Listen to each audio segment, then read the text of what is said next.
De nuevo, seguidores y clientes, aquí estamos transmitiendo en directo desde la Gestora y Gestoría con la gestora administrativa, la señora Mónica Romero Pérez, desde la Gestora y Gestoría. Hacienda inicia el envío masivo de cartas a contribuyentes y lo que trae no son, pues, buenas noticias. Miles de personas están recibiendo en sus buzones un aviso nada agradable, ya que Hacienda ha comenzado a enviar las conocidas como cartas del miedo, y aunque estas notificaciones no implican una sanción inmediata, sí son un aviso de que algo en tu declaración de la renta no cuadra. Es decir, que Hacienda pide explicaciones, correcciones o documentación adicional y no responder puede acabar saliendo muy caro. Esto quiere decir que si recibes una de estas cartas no te están multando directamente, pero Hacienda te está advirtiendo de que ha detectado una posible irregularidad, lo cual puede tratarse de deducciones mal aplicadas, ayudas no declaradas o ingresos que no coinciden con los datos que ellos tienen. En cualquier caso, es obligatorio contestar o corregir, porque de lo contrario pueden llegar sanciones importantes. ¿Quién recibe las cartas de Hacienda y por qué llegan? No todo el mundo está en el punto de mira, pero sí hay colectivos a los que Hacienda presta más atención o revisa más en detalle, como es el caso de los autónomos, ya que sus declaraciones suelen incluir más deducciones y gastos que requieren justificación. También vigila las ayudas públicas, como las destinadas a la rehabilitación de viviendas o la compra de vehículos eléctricos, que muchas veces no se incluyen en la declaración como ingresos. Otro motivo habitual por el que Hacienda manda estas notificaciones es la falta de coincidencia entre lo declarado y los datos de terceros. Por ejemplo, si un cliente informó de unas retenciones y en tu declaración no aparecen reflejadas, el sistema lo detecta de inmediato, algo que también ocurre con las deducciones autonómicas duplicadas o aplicadas sin cumplir los requisitos. En lo que llevamos de campaña, Hacienda ya ha superado las 80.000 notificaciones, lo que marca un aumento respecto al año pasado. Septiembre suele ser el mes con mayor volumen de envíos, ya que es cuando la agencia tributaria intensifica las comprobaciones tras el verano. ¿Qué haces si recibes una carta de Hacienda? Lo más importante es no entrar en pánico y leer con calma el contenido de la carta, ya que Hacienda suele indicar de forma bastante clara cuál es el punto que no coincide o qué información falta. Una vez hayas podido localizar el problema, tendrás que revisar tu declaración de la renta, preparar la documentación que acredite tus datos y responder en el plazo indicado. En caso de que en efecto hayas cometido un error, lo más sencillo es presentar una declaración rectificativa, mientras que si ves que todo está correcto, lo único que tienes que hacer es presentar las pruebas que lo respalden, tales como facturas, justificantes de pago o los certificados que acrediten que ha recibido una ayuda y las condiciones de la misma. Ignorar estas cartas nunca es buena idea, ya que si no contestas, Hacienda puede regularizar la situación de oficio, lo que implica pagar la deuda más los intereses de demora, y en caso de que haya detectado que la falta fue grave, la sanción puede ir del 50% al 150% del importe reclamado. Incluso si no hay deuda, existe una multa fija de 200 euros por no atender el requerimiento enviado.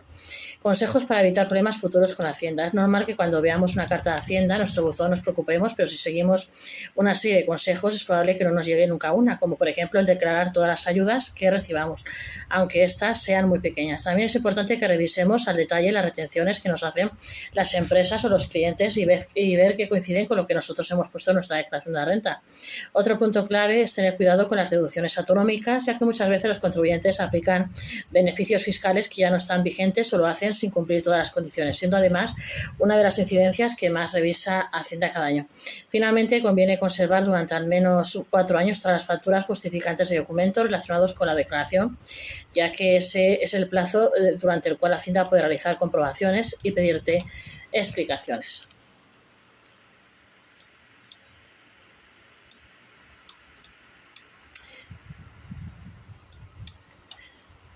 Confirmado. Un jubilado vuelve a trabajar para mejorar su pensión y esta es la respuesta de la Seguridad Social.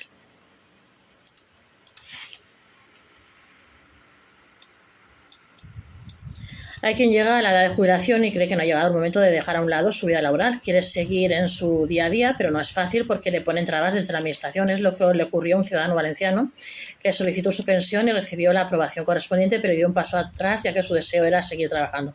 Quiso renunciar de forma temporal a su pensión, volver a la rutina y esperar reunir mejores condiciones para más adelante solicitarla con una base reguladora mayor. La respuesta de la Seguridad Social fue negativa y el caso acabó en el Tribunal Supremo, que marcó un precedente histórico. No hay renuncia definitiva, solo el derecho a elegir cuándo disfrutar de lo que se ha cotizado. Quería mejorar su pensión y esto es lo que le dijo la Seguridad Social. El trabajador solicitó la pensión de jubilación con un porcentaje del 85,49% sobre su base reguladora de 764,48 euros. Pasado un tiempo dio marcha atrás, ya que quería seguir trabajando, cotizar más años y poder acceder más adelante a una pensión más alta. Su idea era sencilla: si iba a mejorar su pensión podía esperar para jubilarse, pero la Seguridad Social iba por otro lado, fue tajante. De acuerdo al artículo 3 de la Ley General de la Seguridad Social, los derechos reconocidos son irrenunciables, y eso implicaba que una vez concedida la pensión no se podía dar marcha atrás, así que rechazó la solicitud del trabajador, que no se rindió. Primero logró una victoria en el juzgado de lo social, aunque después el Tribunal Supremo de Justicia de la Comunidad Valenciana le dio razón a la seguridad social. El ciudadano recurrió y elevó el caso al Tribunal Supremo, que emitió una sentencia clave para el futuro del sistema de pensiones.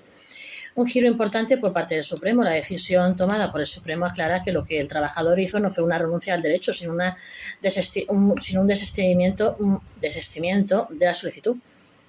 En palabras del tribunal, el pensionista no expulsa ese derecho de su patrimonio jurídico, sino que simplemente elige no hacer uso de él en ese momento. La diferencia es muy importante y sienta un precedente claro que se puede desistir de la jubilación concedida si no se ha disfrutado todavía de forma definitiva.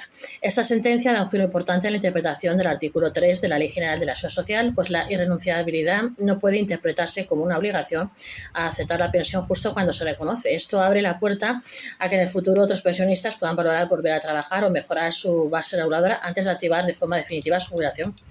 Como se aseguraba, el fallo del tribunal también reconoce que el sistema no obliga a jubilarse automáticamente cuando se cumplen con los requisitos establecidos. En un país en el que muchos ciudadanos están optando por alargar su vida laboral para no recurrir su pensión hasta un 21%, esta sentencia cobra todavía más importancia. Además, la sentencia del Supremo no solo es positiva para este ciudadano valenciano, pues puede beneficiarse en el futuro a muchos más trabajadores que, llegado el momento, duden de acogerse a la pensión en condiciones no óptimas. Es que el sistema, como dice el fallo, debe respetar la voluntad del ciudadano y su derecho a elegir cuándo y cómo cobrar su jubilación sin que esto conlleve renunciar a ella. Este precedente, por tanto, cambia las reglas del juego tal y como las conocíamos hasta el momento.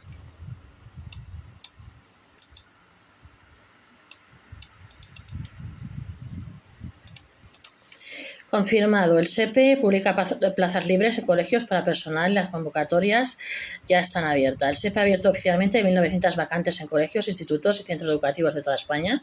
Y la convocatoria ya está disponible para quienes deseen acceder a estos puestos. Pero lo mejor de todo es que para gran parte de estas vacantes no es necesario haber superado una posición y tener experiencia en el sector educativo, lo cual es un punto a favor para todos aquellos que se encuentren en el paro y quieran reincorporarse al mercado laboral o entrar en este por primera vez. Estas plazas abarcan desde monitores de comedor, acompañantes de transporte escolar y personal de actividades extraescolares hasta cocineros, auxiliares de limpieza y vigilantes, entre otros perfiles. La apertura de esta convocatoria por parte del SEPE responde a la necesidad urgente de reforzar plantillas de cara al inicio del curso escolar 2025-2026 y supone una opción atractiva tanto para jóvenes que buscan su primera experiencia laboral como para quienes quieran recuperarse tras un periodo de inactividad. Las mejores oportunidades para todos los perfiles educativos según el SEPE.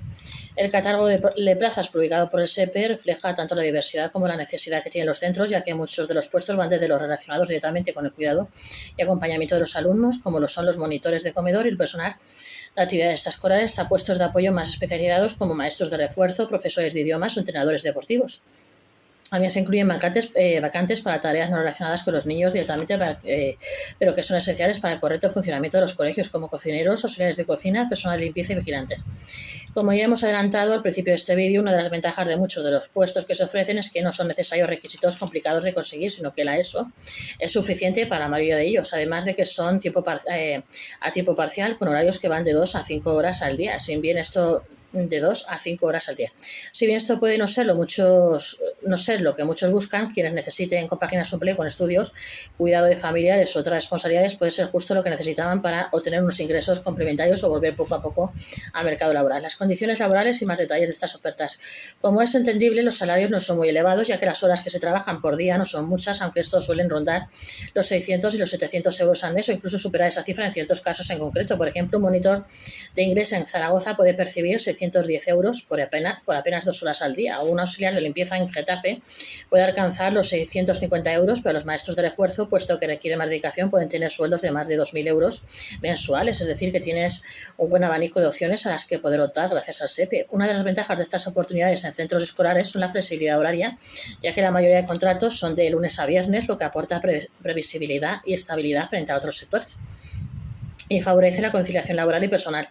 Esta estructura convierte las vacantes del SEPE en una alternativa muy atractiva para quienes buscan dejar de cobrar el paro y obtener una primera experiencia en el ámbito educativo o ingresos adicionales compatibles con su día a día. Acceder a estas vacantes es sencillo gracias al portal digital Empléate del SEPE, que centraliza las ofertas de empleo público y privado. Para inscribirse solo es necesario registrarse en la plataforma, filtrar por categoría como colegios o actividades educativas, seleccionar la jornada deseada y una vez localizada la vacante, el sistema guía paso a paso para enviar la solicitud y adjuntar el currículum.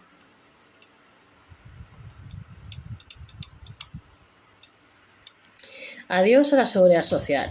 Adiós a la seguridad, perdón. Adiós a la seguridad. Si tu contrato de alquiler tiene este error, tu casero puede echarte de casa este otoño.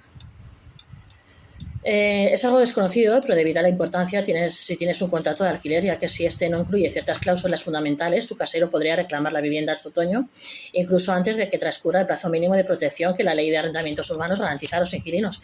Y es que si bien la ley protege al arrendatario durante 5 años, existen algunas excepciones, como es el hecho de que el contrato permite al propietario recuperar la vivienda para destinarla a su uso o al de familiares directos. Si se cumplen los requisitos legales, puede que no cuentes con tanta seguridad y estabilidad como pensabas. Lo que viene a decir todo esto es que hay que tener cuidado con los errores o las faltas que pueden aparecer en el contrato de alquiler, como es el hecho de que no se recojan expresamente las situaciones que hemos mencionado o que no se definan de manera explícita los plazos de notificación. Es que debes saber que se te debe avisar con al menos 2 meses de antelación si debes salir de la vivienda, o que si el propietario no ocupa la vivienda en los 3 meses siguientes a que te hayas ido, vas a poder volver a la misma o recibir una compensación económica.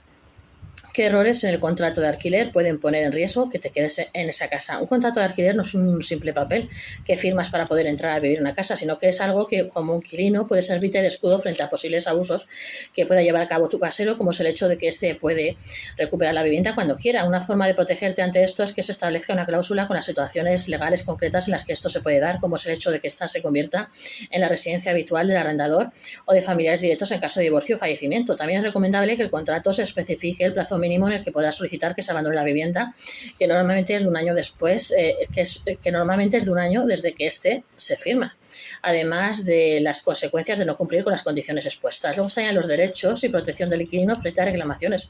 Es importante recalcar que la Ley de Arrendamientos Urbanos trata de dar algo más de estabilidad a todo el tema de los alquileres para ambas partes, pero en el caso de los inquilinos está muy enfocado en que estos puedan vivir su vida sin el temor constante de quedarse en la calle por un desalojo injustificado. Y es que aunque sea el propio propietario el que solicita la vivienda, en el artículo 9 de esta ley se establece si éste no ocupa la vivienda en un plazo de 3 meses, se puede exigir la vuelta al hogar o una indemnización que equivaldría a una mensualidad por cada año restante del contrato mínimo de 5 años.